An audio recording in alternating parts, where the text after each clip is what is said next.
Halo, assalamualaikum warahmatullahi wabarakatuh. Alhamdulillah pada hari ini kita ketemu kembali ya bersama saya Dr. Hewan Jafrizal di saluran Jafet ini. Oke, kali ini kita akan berbagi tentang masalah manfaat sterilisasi pada hewan kesayangan, terutama kucing dan anjing. Oke, terkait dengan ini memang banyak sekali yang mempertanyakan kepada saya ya, apa manfaat dari sterilisasi itu, kemudian boleh nggak ya, berdosa tidak kita melakukan sterilisasi. Oke, saya akan menjawab terlebih dahulu ini berdosa atau tidak ya. Kalau terkait dengan berdosa atau tidak, sebenarnya kalau ini masih dipertentangkan ulama, tapi kebanyakan ulama memperbolehkan ya. Ini kita melihat ada Imam Al-Alamah Burhanuddin Abi Al-Ma'ali Mahmud bin Ahmad bin Abdul Aziz rahimahullah menyatakan bahwa dalam hal kebiri kucing ya, tidaklah mengapa jika ada manfaat atau dengan tujuan menghindari bahaya padanya. Ini dalam buku Al-Muhit Al-Burhani ya. Nah, hal yang sama juga disampaikan oleh Al-Lajnah Ad-Daimah dalam fatwa nomor 3458, mengatakan bahwa boleh menggigiri kucing jika benar terdapat muslahat dan menolak mudaratnya. Ya, jika kita menggigiri hewan itu banyak mudarat bagi ternaknya, hewannya, maka itu dilarang. Oke, sekarang kita melihat manfaatnya ya. Jadi sebelum kita melihat manfaat, saya mau jelaskan dulu apa sebenarnya kebiri ya, atau mensteril kucing, anjing. Steril itu merupakan operasi pengangkatan organ reproduksinya ya. Organ reproduksi kalau betina itu rahim ya, termasuk indung telurnya, kemudian jantan itu testis. Oke, itu diangkat ya agar mereka tidak dapat bereproduksi atau beranak lagi kembali ya, atau tidak bisa mengandung atau hamil kembali. Nah, ini pada hewan jantan kita sering sebut dengan kastrasi ya, kastrasi. Kemudian hewan betina kita sering sebut dengan ovarihysterektomi. Oke, di kastrasi itu testis yang kita angkat, orsitomi ya, itu pada hewan jantan. Oke, terkait dengan ini, apa alasan ya kita steril itu, apa alasannya? Yang pertama itu mengendalikan populasi dari hewan itulah. Kalau kita punya dua masih lucu dan masih sanggup kita untuk membiayai makannya, kemudian vaksinasinya, pemberian obatnya, kemudian memberikan fasilitas kandang ya, kan membersihkan kandang. Tapi kalau 1-2 bulan kemudian dia sudah beranak ya, anaknya 1 ekor misalkan sudah ada 6 ya, kemudian setelah 7 bulan 8 bulan kawin lagi, kemudian beranak lagi ya, itu sudah bisa dari 6 itu ada 3 anaknya bisa menjadi berapa, 3 kali 6 18. Itu cepat sekali pertumbuhan perkembangbiakan dari hewan kucing dan anjing ini. Nah, untuk itu kita sebaiknya melakukan pengendalian populasinya dengan cara sterilisasi ya. Nah, sehingga kita mampu untuk memberikan makan dan minumnya, memberikan vaksinnya ya. Jangan sampai nanti apabila kita tetap tidak melakukan sterilisasi, tidak mengendalikan populasinya, itu dia hamil kemudian beranak dan beranak pinak, dan itu akan menyebabkan kita kerepotan sendiri. Akhirnya apa? Akhirnya banyak kucing atau anjing dibuang di tong sampah, tempat sampah, pembuangan sampah, kemudian dibuang di tempat-tempat sepi atau rumah makan. Bahkan ada yang dibuang, tidak sedikit yang dibuang di klinik-klinik hewan. Sebenarnya bukan klinik hewan, bukan untuk menampung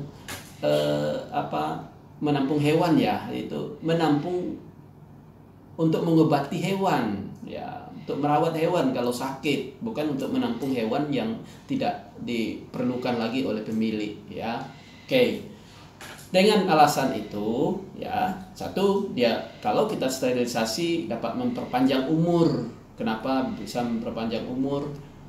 Karena banyak sekali yang kucing betina misalkan tidak bisa beranak, kemudian harus disesar, tidak sanggup membayarnya, kemudian tetap diusahakan sendiri di rumah dan mati. Ya, kucing jantan juga begitu. Kalau tidak disteril kemudian dia pada musim kawin terjadi gangguan di perkencingan, kemudian terjadi penyakit kencing darah ya, itu bisa mati. Kemudian pada musim kawin dia berkeliaran keluar cari betina ya, kemudian di situ berkelahi dan kemudian luka. Ya, ini yang menyebabkan kucing itu sebaiknya lebih baik di steril. Oke. Apa manfaat lain? Ya, kalau manfaat lain untuk kucing betina atau anjing betina ini tidak berisik ya. Pada saat musim kawin dia tidak berisik, tidak ada kucing anjing atau kucing jantan datang, dan kemudian bisa juga mengurangi risiko timbulnya tumor pada kelenjar susu ya kan, atau memari gland tumor pada kemudian juga kanker pada indung telurnya. Nah, ini sering sekali kita lihat ya, kalau tidak disteril kemudian dipelihara, atau bahkan ada yang melakukan minta dilakukan dengan cara suntik KB. Nah, suntik KB ini adalah hal yang tidak diizinkan di dalam praktek kedokteran hewan ya. Kalau suntik KB itu malpraktek. Jadi siapa yang melakukan pelanggaran itu ya bisa diproses ya kan. Itu melanggar kode etik dari praktik dokter hewan, kode etik dokter hewan. Oke. Manfaat dari sterilisasi ya kan. Jadi tadi udah kita sampaikan kalau untuk yang jantan ya kan, itu bisa mengurangi spraying ya. Spraying itu penyemprotan, dia kencing itu nyemprot ke tempat tidur, ke tempat kursi ya kan, itu disemprot-semprot. Itu kenapa? Itu memang dia menandai daerah kekuasaannya kalau untuk kucing jantan ya. Kemudian dia bisa mengurangi atau mencegah risiko timbulnya tumor testis, hernia ya kan, hernia, kemudian penyakit prostat. Nah, ini untuk kucing jantan. Oke, bisa mengurangi agresivitas pada masa musim kawin. Nah, ini kalau kucing jantan kalau masih ada masa kawin ya agresif sekali, dan bahkan kalau kita lagi musim kawin kita ganggu itu bisa digigit ya. Ini bisa mengurangi itu. Kemudian dia bisa mengurangi kucing itu untuk keinginan untuk berkeliaran mencari-cari kucing betina yang lagi minta kawin ya. Oke. Apakah kita setelah steril itu dapat membuat kucing menjadi gemuk atau hewan menjadi gemuk? Oke, ini pertanyaan yang sering juga ditanyakan kepada saya ya. Ini kucing menjadi gemuk setelah steril ini tergantung dari cara kita merawat pola makannya. Kadang-kadang memang kucing-kucing itu yang sudah disteril itu lebih banyak tidur ya. Ya, makanya pemilik harus jangan memberikan waktu banyak tidur, harus dibawa suruh jalan, dan anjingnya juga gitu diajak untuk jalan-jalan ya, keliling-keliling, diikat ya, jangan sampai tidak diikat. Kemudian pemberian makan ya, jangan sampai pemberian makan itu diberikan secara ad libitum ya, atau secara tidak terkontrol ya. Ini pemberian makan harus diatur dengan makan khusus kalau bisa, dengan makanan yang khusus, karena dia tidak butuh banyak energi dan tidak butuh protein yang terlalu tinggi karena dia tidak bereproduksi lagi ya. Oke. Itulah caranya supaya jangan hewannya itu menjadi gemuk. Dan kapan waktunya kita melakukan sterilisasi? Ini kalau sebenarnya untuk sterilisasi ini sudah bisa dilakukan pada umur sekitar 8 minggu ya. Kalau testisnya sudah turun, kalau untuk yang jantan, kemudian yang betina itu memang sudah terbentuk ya. Tapi yang paling baik adalah sebelum hewan itu melakukan masuk musim kawin. Artinya sekitar 4 sampai 6 bulan ya. Masuk 4 bulan itu boleh di steril. Mengapa harus lebih muda? Karena kalau sudah tua itu punya risiko yang lebih besar ya kan, lebih lama untuk penyembuhan ya. Kemudian ya butuh perawatan yang lebih ekstra dibandingkan dengan yang kecil ya, karena yang kecil perlemakan juga tidak begitu banyak. Oke. Yang sering juga ditanyakan ini adalah masalah biaya. Nah, masalah biaya relatif sekali ya. Ini ya kisaran biaya, misalkan ada yang steril sekitar 600 sampai 1,5 juta ya, sampai 2 juta ya, kalau untuk tergantung berat juga. Karena untuk sekarang ya yang steril murah ya, baru merasakan, karena buat bius itu sangat mahal ya, yang sulit untuk didapatkan sekarang.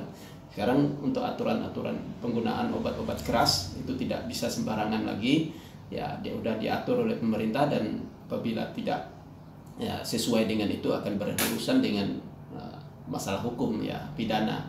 Nah itu sehingga sekarang pembelian obat bius dikontrol sehingga harganya juga menjadi mahal, dan itu yang menjadi pertimbangan masalah harga di praktek-praktek dokter hewan. Dan bisa mendapatkan harga yang murah mungkin di fasilitas-fasilitas kesehatan hewan milik pemerintah ya. Itu saja ya yang perlu saya bagikan untuk kali ini. Mudah-mudahan bisa bermanfaat. Wabillahi taufik wal hidayah. Assalamualaikum warahmatullahi wabarakatuh.